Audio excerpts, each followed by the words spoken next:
Mientras la Argentina no le pida fondos frescos al FMI, la Argentina puede seguir con el actual esquema y es lo que han dicho que van a hacer en el Ministerio de Economía.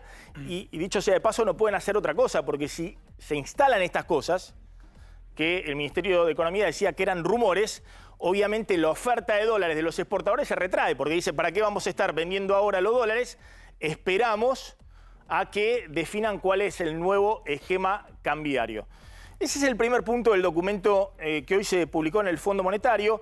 El segundo punto que llamó la atención es que acá se dice que Milei le promete, el presidente le promete al Fondo Monetario que si no sale el paquete fiscal, que está en este momento incluso cuestionado porque el Senado rechazó la reforma de ganancias, restitución del impuesto a las ganancias y el nuevo esquema de bienes personales, y eso pone en jaque el blanqueo. Si no sale el nuevo esquema de bienes personales, la baja de alícuotas de bienes personales, un ratito lo vamos a hablar con el doctor Andrés Gil Domínguez, porque se ha abierto una discusión jurídica respecto a si diputados pueden insistir con mayoría simple con la propuesta que había enviado el gobierno o no a partir de lo que votó el Senado.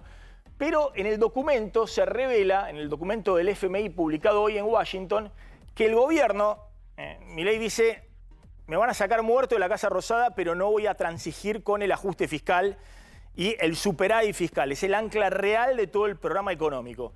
Y le dice al Fondo Monetario que si hay problemas para pasar el paquete fiscal, si no se logra pasarlo en diputados, el gobierno se compromete a fortalecer y expandir los impuestos, particularmente sobre los combustibles, a acelerar la reducción de subsidios a la energía y el transporte, esto es más tarifas de luz, gas,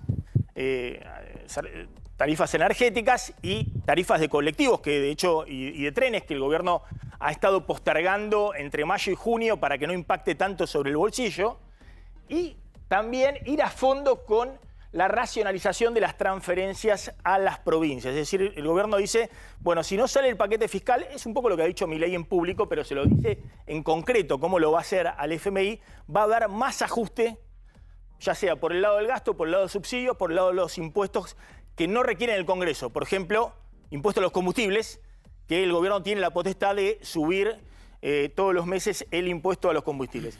Y el tercer punto del documento que dio a conocer hoy el Fondo Monetario son las proyecciones de actividad económica y de inflación. El fondo dice que la inflación en 2024 va a estar alrededor de 150%, 149%, una desaceleración fuerte respecto al 211% que cerró el año pasado, pero lo que es muy interesante, el fondo está previendo que la recesión va a ser más fuerte de lo que preveían en la séptima revisión, y dice que la economía este año va a caer 3,5%, pero si se excluye el campo, que va a crecer fuertemente este año por el aumento de la cosecha respecto al año pasado, la caída de la economía va a ser 6%. Es decir, todo lo que no sea campo va a caer este año, fundamentalmente el consumo y la inversión en los centros urbanos, 6%.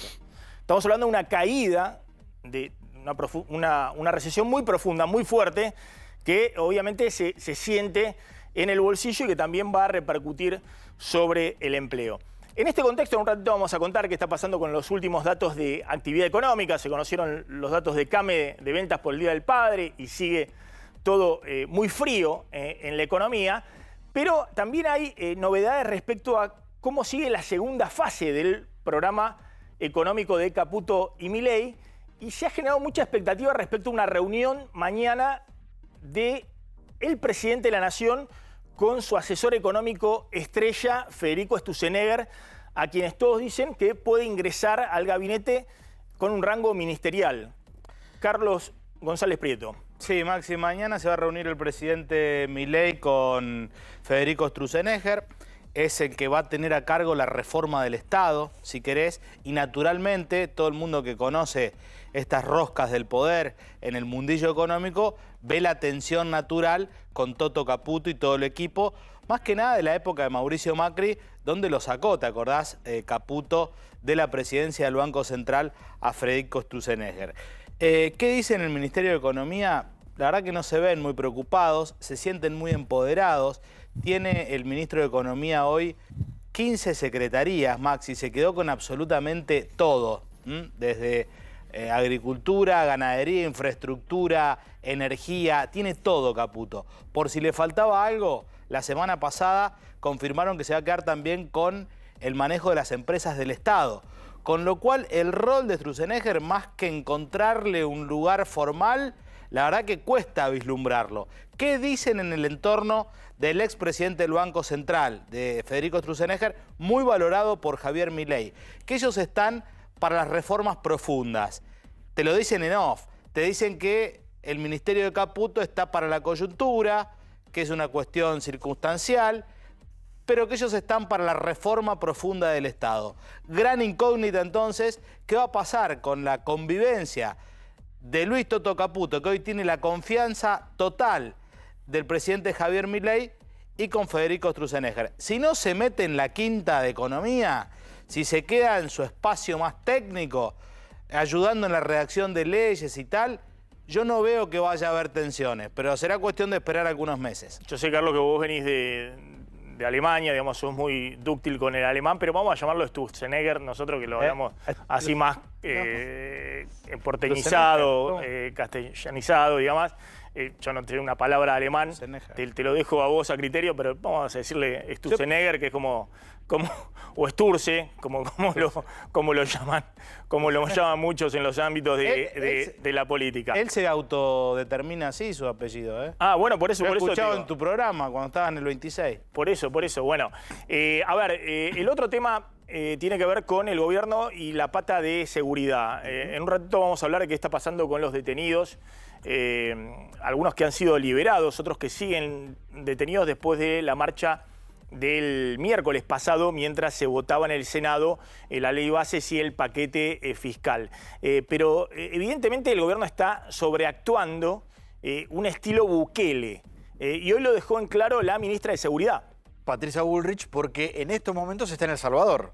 Y de hecho mañana va a tener una reunión con el presidente Nayib Bukele. Y una de las visitas que hizo Patricia Bullrich estando en El Salvador es a la famosa cárcel que se construyó durante el gobierno de Bukele para alojar allí a los integrantes de las maras. De hecho, es la cárcel más grande de América Latina, es el Centro de Confinamiento del Terrorismo, el CECOT, que es donde hoy hay allí detenidos 40.000 integrantes de las maras. Estuvo Patricia Bullrich, ahí las vemos en las imágenes, justamente recorriendo esta unidad penitenciaria, el CECOT. Está con una delegación del Ministerio de Seguridad de la Nación. De hecho, allí está Julián Curi, que es el secretario de Asuntos Penitenciarios. También Bullrich estuvo reunida con integrantes de las cabezas de las fuerzas de seguridad de El Salvador, dando un poco el mensaje que en algún momento acá se discutió mucho, si la política de seguridad de la Argentina podía ser similar a la de Bukele. De hecho, vos te vas a acordar, Maxi, que hace unos meses atrás, en la ciudad de Rosario, el gobierno de Maximiliano Puyaro difundió imágenes de los narcos detenidos en una de las cárceles de Rosario, muy similar a las imágenes que en su momento difundió el gobierno de Bukele con los detenidos.